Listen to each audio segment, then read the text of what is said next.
সকলকে। জিকের আজকে নেক্সট সিরিজ আমি দিতে চলেছি, যেখানে আলোচনা করছিলাম পশ্চিমবঙ্গ সরকারের বিভিন্ন প্রকল্প নিয়ে। ফার্স্ট অফ অল খাদ্যসাথী, যেটা লঞ্চ হয়েছিল 2016 সালে। সুলভ মূল্যে নির্দিষ্ট পরিমাণ কিছু খাদ্যের যোগান দেওয়া হয় বিশেষ অগ্রাধিকার তালিকাভুক্ত পরিবারদের। পরবর্তী হলো খেলাশ্রী, যেটা যুব কল্যাণ ও ক্রীড়া দপ্তরের আন্ডারে। এখানে ক্রীড়া প্রশিক্ষণ শিবিরগুলোকে প্রতি বছর 1 লক্ষ টাকা প্রদান করা হয়। পরবর্তী হলো গতিধারা, যেটা লঞ্চ হয়েছিল 2015 সালে পরিবহন দপ্তরের আন্ডারে। পরবর্তী হলো জল ধরো জল ভরো, 2011 থেকে 2012। এটি জল সম্পদ অনুসন্ধান এবং উন্নয়ন দপ্তরের আন্ডারে।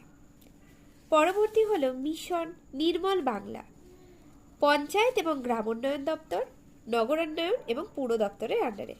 সবুজ সাথী, যেটি লঞ্চ হয়েছিল 2015 সালে, অনগ্রসর শ্রেণী কল্যাণ দপ্তরের অধীনে। ছাত্রছাত্রীদের সাইকেল বিতরণের প্রকল্পই হলো সবুজ সাথী।